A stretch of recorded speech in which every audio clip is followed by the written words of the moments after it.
नमस्कार दोस्तों, एडो updates YouTube channel में आप सभी लोगों का बहुत-बहुत स्वागत है। आज की इस वीडियो में मैं एक और नई स्कॉलरशिप की जानकारी आप सभी के साथ शेयर करने वाला हूं। अगर आप लोग इंजीनियरिंग स्टूडेंट्स के फर्स्ट ईयर में हैं, इंजीनियरिंग स्टूडेंट अपने कॉलेज में फर्स्ट ईयर स्टूडेंट हैं, तो आप लोग इस स्कॉलरशिप के लिए एलिजिबल हो, अप्लाई कर सकते हो। इसके अलावा भी बहुत सारे ऐसे एलिजिबिलिटी क्राइटेरिया है और काफ़ी सारे जो डॉक्यूमेंट्स रिक्वायरमेंट हैं, वो सारे चीज़ के बारे में आज की वीडियो में मैं बात करने वाला हूँ। तो अगर आप लोग फर्स्ट ईयर इंजीनियरिंग स्टूडेंट हैं 2025 जुलाई के बाद, तो आप इस स्कॉलरशिप के लिए अप्लाई कर सकते हैं। कैसे अप्लाई करना है, वो पूरी जानकारी आज की वीडियो में मैं देने वाला हूँ। दोस्तों, अगर आप ऐसे वीडियो में स्कॉलरशिप लेना चाहते हैं, स्कॉलरशिप की जानकारी जानना चाहते हैं, तो आप लोग मेरे इस यूट्यूब चैनल को सब्सक्राइब कर सकते हैं। एडू अपडेट्स के नाम से है ये यूट्यूब चैनल और आप लोग देख सकते हैं मैं ऐसे ही और भी बहुत सारे वीडियोज़ स्कॉलरशिप अपडेट्स में लाता रहता हूँ। और नेशनल स्कॉलरशिप के वीडियोस भी आने वाले हैं, तो उसके अपडेट्स आप मिस ना करो। तो इस चैनल को सब्सक्राइब करके रखो, आप लोगों के लिए बहुत ही फ़ायदा होने वाला है, मैं ये आपको कह सकता हूँ। और अगर आप लोगों को कोई क्वेरी रहे तो आप कमेंट में ज़रूर लिखना, मैं आपके हर एक कमेंट का रिप्लाई ज़रूर करूँगा। चलिए दोस्तों, आज की वीडियो शुरू करते हैं। तो वीडियो में मैं बता देता हूँ, ये स्कॉलरशिप का नाम है दोस्तों एयरटेल स्कॉलरशिप। एयरटेल के तरफ से ये स्कॉलरशिप प्रोवाइड किया जा रहा है, जिसका लास्ट डेट अभी तक तो 31 जुलाई, ये एक्सटेंड भी हो सकता है, हम अभी कुछ बता नहीं सकते। तो इसका last date as per mentioned on website it's 31 July 2025। So the अब हम एलिजिबिलिटी क्राइटेरिया के बारे में बात करते हैं। तो कि जो एलिजिबिलिटी क्राइटेरिया है, तो फर्स्ट ईयर स्टूडेंट जो कि 2025-26 एकेडमिक ईयर में फर्स्ट ईयर में होंगे। अगर आपका कोर्स 4 ईयर वाला है बीटेक या फिर इंटीग्रेटेड 5 ईयर कोर्स है, तो आप इसके लिए अप्लाई कर सकते हैं। दोस्तों, वही लोग अप्लाई कर सकते हैं जो अंडर ग्रेजुएट हैं, अंडर ग्रेजुएट में होंगे। I mean post graduate student इसके लिए अभी अप्लाई नहीं कर सकते हैं। तो कुछ गिने-चुने फ़ील्ड ये लोग मेंशन किए हैं, जैसे कि इलेक्ट्रॉनिक्स एंड कम्युनिकेशन। अगर आप इस फील्ड में इंजीनियरिंग कर रहे हैं, तभी आप एलिजिबल हैं, अप्लाई कर सकते हैं। साथ में telecom information, computer science and data science, aerospace, emerging technology, AI, machine learning, robotics में अगर आपका डिग्री है, मतलब डिग्री आप करने वाले हैं, फर्स्ट ईयर में आप एडमिशन ले लिए हैं इस डिग्री में, तो आप इस स्कॉलरशिप के लिए अप्लाई कर सकते हैं। एक और चीज़ मैं बता देता हूँ, ये स्कॉलरशिप में आपका जो बेनिफिट है ना, वो पूरा एकेडमिक फ़ी, ट्यूशन फ़ी, साथ में हॉस्टल फ़ी और मेस फ़ी, ये सारे चीज़ें कवर होने वाला है। 100% स्कॉलरशिप है, मतलब जितने भी आपका फ़ीस लगते हैं ना कॉलेज में, वो सारे चीज़ इस स्कॉलरशिप में आप लोगों को कवर होने वाला है। ये स्कॉलरशिप आपको वो सारा फंड करने वाला है, ठीक है? आगे जाके, अगर आपका सिलेक्शन हो जाता है तो। और इसका एप्लीकेशन आप लोगों को, अगर आप एप्लीकेशन कर देते हैं, तो गारंटी नहीं है कि आपको ये स्कॉलरशिप मिल जाएगा, क्योंकि ये प्राइवेट का स्कॉलरशिप है। तो प्राइवेट स्कॉलरशिप, यहाँ पे वो लोगों ने अपना क्राइटेरिया भी बहुत सारे रखे हैं, मैं आगे जाके आपको बताता हूँ क्या-क्या है। तो ये जो ब्रांचेस है, ये ब्रांच में अगर आप दाखिला ले चुके हैं, कंप्यूटर साइंस और जो मैंने बोला, इन सारे, और ये डॉक्यूमेंट मैं आप लोगों को प्रोवाइड कर दूँगा नीचे कमेंट सेक्शन में, आप पिन कमेंट में रहेगा। साथ में ये भी बताया गया है कि ये जो, अगर आप एडमिशन टॉप 50 कॉलेज में ले रहे हैं, तभी आप इसके लिए अप्लाई कर सकते हैं। टॉप 50 नेशनल कॉलेज, वो सब कॉलेज कौन-कौन से हैं? टॉप 50 नेशनल रैंक्ड कॉलेज, जो कि उसका लिस्ट भी इन लोगों ने इधर दे रखा है। ये लिस्ट का जो आप लोगों का लिंक है, मैं ये लिस्ट का लिंक भी मैं नीचे वीडियो के नीचे डिस्क्रिप्शन बॉक्स में प्रोवाइड कर दूँगा। तो आगे जाके आप लोगों को और भी एलिजिबिलिटी क्राइटेरिया के बारे में देखना है, क्योंकि अगर ये चीज़, आप इंडियन सिटीज़न मस्ट होना चाहिए, एनआरआई वगैरह हैं तो यहाँ पे आपको नहीं चलेगा, मस्ट इंडियन सिटीज़न। साथ में पेरेंट्स, गार्जियन का जो एनुअल इनकम है, ये एक बहुत इंपॉर्टेंट एलिजिबिलिटी क्राइटेरिया है। पेरेंट्स का एनुअल इनकम आप लोगों का 8.5 लाख से कम होना चाहिए, लेस देन 8.5 लाख। वैसे ठीक है, 8.5 लाख से कम होना चाहिए। Preference will be given to the student, ये चीज़ आप लोग यहाँ पे आप लोगों को इस चीज़ पे थोड़ा फोकस करना है। सॉरी दोस्तों। कि वो सारे स्टूडेंट मतलब ये गारंटी तो मैं पहले ही बता दिया हूँ कि अगर आप अप्लाई करते हैं तो आपको स्कॉलरशिप मिलने की गारंटी बहुत ही मतलब है, चांस है। लेकिन उनमें भी प्रेफ़रेंस पहले गर्ल्स स्टूडेंट को दिया जाएगा, जो गर्ल्स स्टूडेंट हैं, फिर जो डिसेबिलिटी स्टूडेंट है उनको दिया जाएगा, और फिर जो सिंगल चाइल्ड है अपने पेरेंट्स के उनको दिया जाएगा, and then transgender. In such a way they are preference wise providing the scholarship. Also the criteria you should may not exceed your family annual income more than 8.5 lakh. Then, nearby, application should not be recipient of any other scholarship grant for the same purpose. तो इसी same purpose के लिए अगर आप किसी दूसरे institute या दूसरे किसी एनजीओ वगैरह से अगर आप स्कॉलरशिप उठा रहे हैं, तो ये इसके लिए आप एलिजिबल नहीं होंगे। मतलब अगर आप सिर्फ आपको एक ही स्कॉलरशिप मिल सकता है, लेकिन आप अप्लाई ज़रूर करना, क्योंकि क्या पता ये आपको नहीं मिला तो और दूसरा मिल गया। तो अप्लाई करते रहना है स्कॉलरशिप, ऐसा नहीं कि एक अगर आपको पहले मिल रहा है तो आप अप्लाई ना करें, लेकिन अगर आपको कुछ भी स्कॉलरशिप नहीं मिल रहा है तो आप इसके लिए अप्लाई करें। और ये एलिजिबिलिटी क्राइटेरिया जो ऊपर है, ये सब आपका मीट करना चाहिए। देख लेना अगर आपका इंस्टीट्यूट टॉप 50 में है या नहीं है, साथ में ये सारे जो ब्रांच इन लोगों ने दे रखे हैं, इस डिपार्टमेंट में आप एडमिशन ले रहे हैं या नहीं ले रहे हैं, ये सारी चीज़ आप लोगों को देख लेना एक बार। साथ में बेनिफिट्स क्या-क्या है वो तो मैं पहले आप लोगों को बता चुका हूँ, फिर भी एक बार बता देता हूँ कि जो स्कॉलरशिप है ये आपको 100% annual fee as per the course fee structure, जो आपके इंस्टीट्यूट का फ़ी स्ट्रक्चर है वो उसके रिस्पेक्टिवली आपको 100% स्कॉलरशिप प्रोवाइड करने वाले हैं। Scholarship are for the full duration, मतलब आपका डिग्री अगर 4 साल का है तो ये स्कॉलरशिप आपको 4 साल तक मिलेगा। मतलब 4 साल का पूरा फ़ी आपको ये स्कॉलरशिप फंड करने वाले हैं, ठीक है? अगर आपका 5 साल का डिग्री है, आई मीन इंटीग्रेटेड डिग्री है, तब भी ये स्कॉलरशिप आपको 5 साल तक मिलेगा।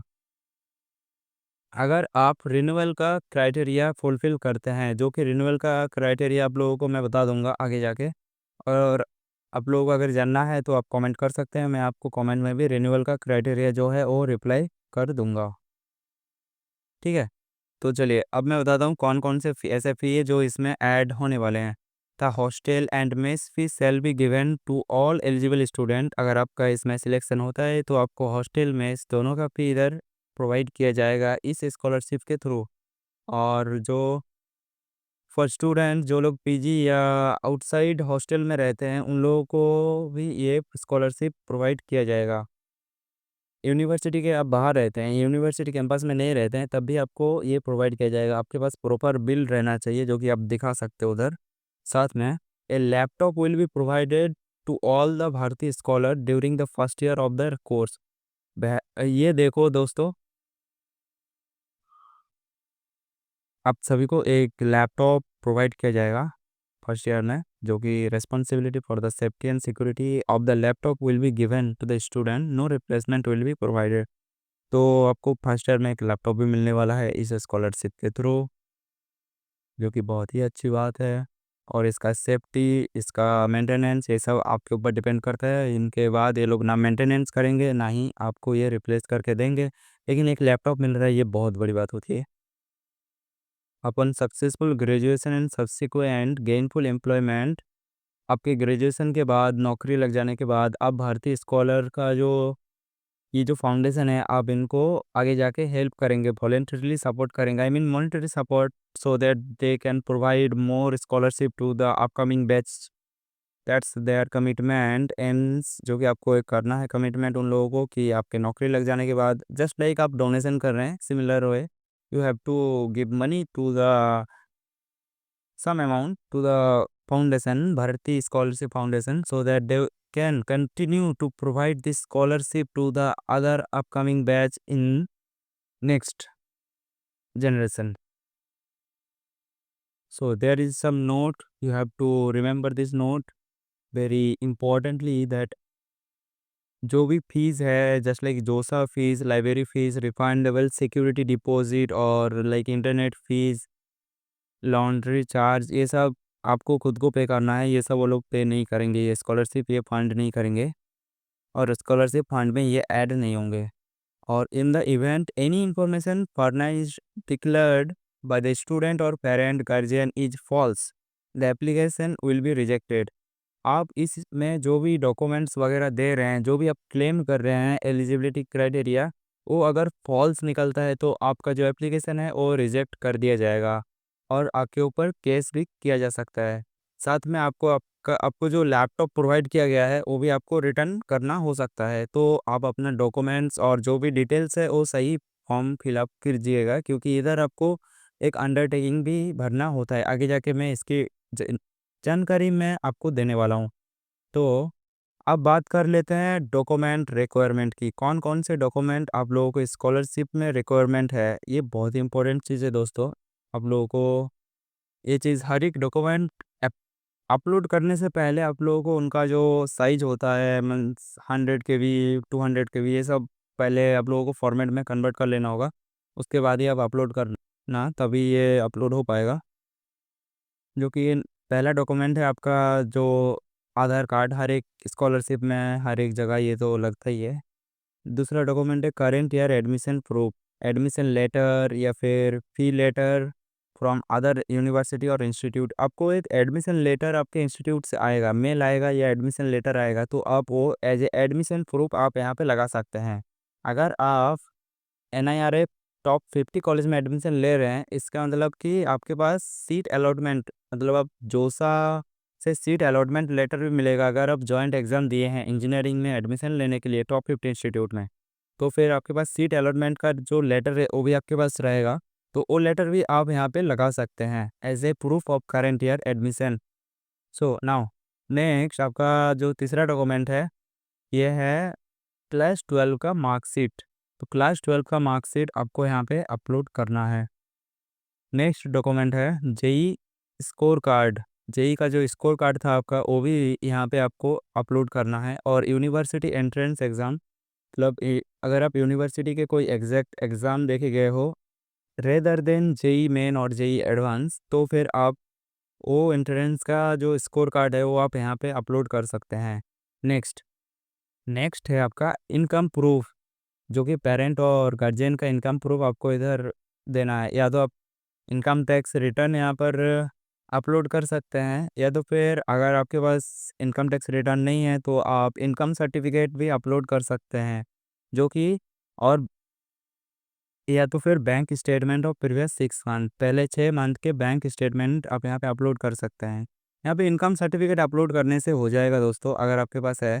और अगर आपके पेरेंट्स कहीं गवर्नमेंट में या प्राइवेट में जॉब करते हैं, तो आप यहाँ पर अपना IT return, income tax return upload कर सकते हैं इनकम सर्टिफिकेट की जगह, ठीक है। नेक्स्ट डॉक्यूमेंट जो चाहिए वो है bank account details. Bank account details such as account number.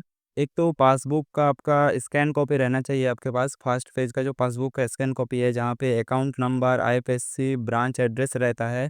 तो बैंक अकाउंट यहाँ पे इसीलिए लिया जाता है कि जब आप लोग के अकाउंट में स्कॉलरशिप अमाउंट आएगा तो ये बैंक अकाउंट में ही आए, इसलिए सही डिटेल्स आप लोगों को भरना बहुत ही ज़रूरी है दोस्तों, ठीक है। वैसे ये लोग अमाउंट ट्रांसफ़र करने से पहले आप लोगों से कंफर्म ज़रूर करेंगे, मैं ये कह सकता हूँ। और ये सब चीज़ें फिर भी आप लोगों को बहुत ध्यान से भरना है। Bank account details of the institution such as name of account, okay. तो आई थिंक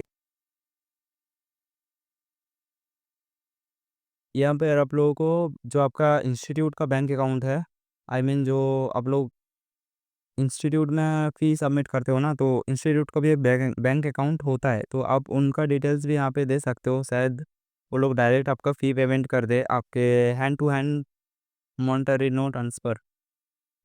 आपके बैंक अकाउंट में शायद पैसे नहीं देंगे या तो फिर देंगे, पता नहीं, आगे जाके पता चलेगा सब कुछ। रिसेंट पासपोर्ट साइज़ फ़ोटोग्राफ, तो आपका रिसेंट पासपोर्ट साइज़ फ़ोटोग्राफ एक होना चाहिए। फिर document about extra curriculum activities, achievement, part time job, project, innovation, anything just like आप अपने स्कूल में या आपके जो प्रीवियस क्लासेस में कहीं पे भी आप कोई भी एक्स्ट्रा करिकुलम एक्टिविटीज़ में पार्टिसिपेट किए हैं, तो वहाँ का आपके सर्टिफिकेट होंगे तो आप अप्लाई कर सकते हैं। जहाँ पे आप किसी साइंस एग्जीबिशन वगैरह में पार्टिसिपेट किए होंगे, वहाँ पे आपको सर्टिफिकेट वगैरह मिला है, तो आप इसके बारे में यहाँ पे अपलोड कर सकते हैं। साथ में expense receipt, in case staying in PG और रेंट, हाँ अगर आप हॉस्टल कैंपस के हॉस्टल में नहीं रह रहे हैं, कहीं बाहर पीजी लेके रह रहे हैं, तो आपको यहाँ से उसका जो बिल है वो बिल आपको यहाँ पे अटैच करना है, पीजी का जो रिसिप्ट होगा, फी रिसिप्ट। साथ में statement of purpose of the applicant, statement of purpose of the applicant, जो कि यहाँ पे शायद अप्लाई करने के टाइम पे आप लोगों को इधर एक डॉक्यूमेंट आएगा जो प्रिंट आउट लेके साइन करके आपको सेम डॉक्यूमेंट अपलोड करना होता है। आगे जाके मैं ये भी बताने वाला हूँ कि आप लोग कैसे अप्लाई करना है, तो देख लेते हैं दोस्तों कैसे अप्लाई करना है। डिस्क्रिप्शन बॉक्स में आप लोगों को एक लिंक मिलेगा, डायरेक्ट लिंक मिलेगा स्कॉलरशिप के पेज में जाने का, तो उधर आप चले जाएंगे। चले जाने के बाद कॉर्नर पे आप लोगों को एक लॉगिन करने के लिए ऑप्शन मिलेगा, लॉगिन एंड रजिस्टर, जो कि बाय डिफ़ॉल्ट स्टार्टिंग में आप लोगों को यहाँ पे लॉगिन और रजिस्टर कर लेना है। लॉगिन और रजिस्टर कर लेने के बाद एक ऑप्शन रहता है उसी पेज में अप्लाई नाउ का, जैसे यहाँ पर है अप्लाई नाउ, तो अप्लाई नाउ पे क्लिक जैसे ही करेंगे आप, तो आपके पास एक फॉर्म खुल जाएगा जो कि 4 पेज का फॉर्म होगा। स्टेप बाय स्टेप आपको भरना होगा सारी चीज़ें, एजुकेशन क्वालिफिकेशन से लेकर आपके फैमिली डिटेल्स और इनकम सर्टिफिकेट वगैरह अपलोड करने के लिए भी एक पेज अलग से खुल जाएगा। तो उसके बाद आप लोग जैसे ही फॉर्म फिल करेंगे तो एक आपको अंडरटेकिंग सबमिट करना होगा। सेम वही प्रिंट आउट लेके साइन करके सेम कॉपी स्कैन करके आप लोगों को इधर अपलोड करना होता है। और फिर टर्म एंड कंडीशन आप लोगों को पढ़ सकते हैं अगर पढ़ना है तो, क्योंकि अगर आप फॉल्स स्टेटमेंट सबमिट कर रहे हैं तो आपका एप्लीकेशन रिजेक्ट होने का बहुत ही चांस रहता है। सिमिलरली टर्म एंड कंडीशन को आप एक बार टिक करके एप्लीकेशन को प्रीव्यू कर लेंगे कि अभी तक जितने भी आपने चीज़ें फ़िल किए हैं एप्लीकेशन में सारे स्पेलिंग मिस्टेक वगैरह कहीं कुछ नहीं है, क्योंकि सबमिट करने के बाद आप ये दोबारा एडिट नहीं कर सकते हैं। तो इसलिए आप लोगों को प्रीव्यू में एक बार बढ़िया तरीके से आपका जो एप्लीकेशन है उसे प्रीव्यू कर लेना है। आगे जाके सबमिट बटन होगा, सबमिट आपको कर देना है। तो दोस्तों ये रहा आप हमारा ये स्कॉलरशिप का पूरा वीडियो। तो आप लोगों को रजिस्टर बहुत ही ध्यान से करना है, सारे डॉक्यूमेंट अपलोड करना है बहुत ही ध्यान ध्यान से। और आगे जाके कोई भी आप लोगों को प्रॉब्लम आए तो आप लोग बेहिचक हमारी कमेंट सेक्शन में कमेंट कर सकते हैं, हम आपके कमेंट का रिप्लाई ज़रूर करेंगे। बाकी सिलेक्शन इसमें हो सकता है ना हो, लेकिन उसके लिए आपको क्या करना है, मेरे इस चैनल को सब्सक्राइब करना है, ताकि जो और भी स्कॉलरशिप के अपडेट्स हैं, चाहे आपका सिलेक्शन इसमें हो या ना हो कोई फ़र्क नहीं पड़ता, दूसरे स्कॉलरशिप में आप अप्लाई कर लेना, वहाँ हो जाए आपका सिलेक्शन। ठीक है दोस्तों, तो आज के लिए इतना ही, मिलते हैं नेक्स्ट वीडियो में। और अपने दोस्त लोग के साथ भी ये वीडियो शेयर कर देना। अगर आप कोई पेरेंट्स मेरे वीडियोस देख रहे हैं तो आप अपने बच्चों के साथ ये वीडियो शेयर कर देना, ताकि वो लोगों को ये स्कॉलरशिप 31 जुलाई से पहले अप्लाई कर सकते हैं। अगर इसका डेडलाइन चेंज होता है या फिर एक्सटेंड होता है आगे, तो मैं इसकी जानकारी भी इस चैनल के माध्यम से दे दूंगा। इसके लिए आप लोगों को क्या करना है, कुछ नहीं करना है, मेरे चैनल को सब्सक्राइब करके रखना है। चलिए दोस्तों, शुरू कर आज की वीडियो यहीं पे ख़त्म करते हैं। मिलते हैं नेक्स्ट किसी दूसरे वीडियो में। यहाँ तक बने रहने के लिए बहुत बहुत धन्यवाद।